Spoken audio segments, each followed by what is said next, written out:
What's up YouTube, Capital G here, checking out a brand new XC monster that just got revealed in the Collector's Pack 2018. I am actually super excited to talk about this card because, man, I have read it and the playmaking potential of this damn thing is actually off the charts. I'm not sure that we've seen a card quite like this in some time. To give you the cliff notes, it's basically a generic rank 4 that allows you to rank it up inherently into a machine XC that is like, rank 10 or higher, which is kind of absurd because the card pool for this card is pretty damn incredible. So let's go ahead and break down number 27, Dreadnought Battleship Dreadnought. That is a long ass name, but it's okay because the card obviously looks like, this damn thing looks like it can blow up an island. So it's rank 4 water machine, 2200 attack, 1000 defense, 2+ level 4 monsters to summon, so it can be summoned in basically everything from Luna Lights to ABC to Yosenju, Teller Knights, you name it. We all know that rank 4s are very easy to drop because of, the entire Zexo era, its history and whatnot. I guess even, stuff like Metaphors and whatnot. Alright, so the first effect is the hard once per turn.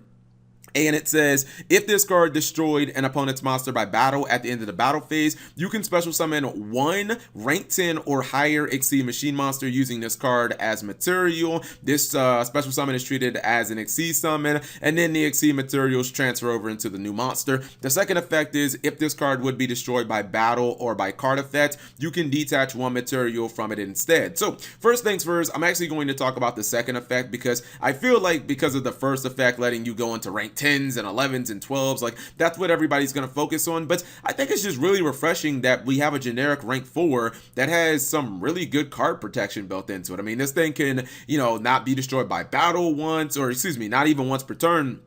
This effect can be used multiple times in a turn, so this thing can basically take 3 attacks, or if your opponent has a torrential, if your opponent has a bottomless trap hole, a dark hole Regeki, even your cards, if you have to like dark hole the field out of desperation, this card can survive that, and I think that that's actually really good. Now to the first effect, the much more exciting effect, the flashy effect, the effect that lets you summon these huge behemoth colossal machine monsters, ones you generally only see if your opponent is playing like Super Quantals, or I guess, rank 10 train, stuff like that. This effect is, I'm not going to lie, really effing impressive. Being able to summon things like Great Magnus or Gustaph Max, Super Dreadnought Dora. You can even summon a 5000 attack Super Dimensional Robot Galaxy Destroyer. I'm just going to call that card what I usually call it. My nickname for it is Giant Toy Robot, and that card has a built-in Feather Duster, but I do think that if you just look at the scale of all the cards, I think you might lose sight of the fact that a lot of them are only going to be used situationally, and you kind of have to weigh how much extra deck space you want to,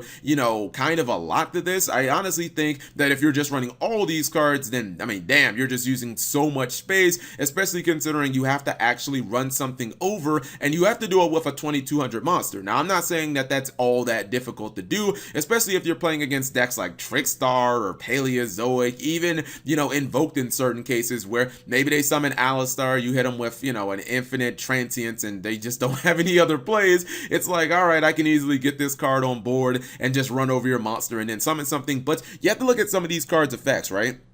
So Giant Toy Robot, yes, he is a Feather Duster and your opponent can't respond and it will give you a 5000 body, but you're also doing it at the end of the battle phase. So unless your opponent is playing like Pendulum Scales, chances are your opponent's back row has already been exhausted. They probably would have used it to potentially stop the attack, or when you're trying to go for the XC summon to begin with. There are some cards like Sky Palace. It's a card that basically lets you blow up a card on your opponent's side of the field and then do 1000 burn damage. Not bad, but I'm looking at essentially either closing the game out or having a card that offers a little bit of stun as the monsters you probably want to allot the extra deck space to, like something like Gustaph Max. Gustaph Max is a card that does 2000 burn damage, and it's a card that you generally should not be able to summon that easily. But you guys remember when people used to play Cowboy for Game? And that was a thing for like a very long time. You could basically go into like Gustaph Max and do 2000 burn damage and be playing like Teller Knights, or be playing like Yosenju or something. That's pretty damn impressive. You also have something like Dreadnought Dora.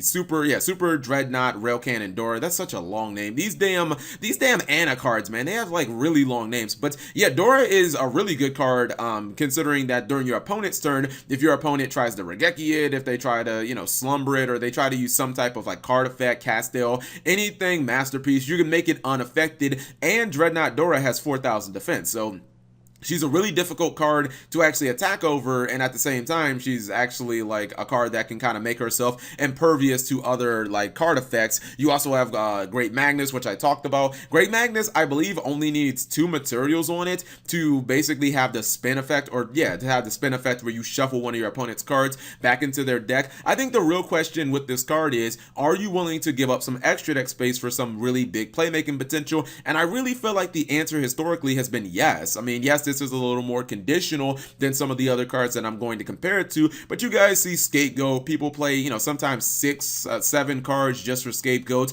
You see that, or you've seen in the past us play the Utopia package, sometimes 3, 4 cards just for that one situation where you want to go into Utopia the Lightning.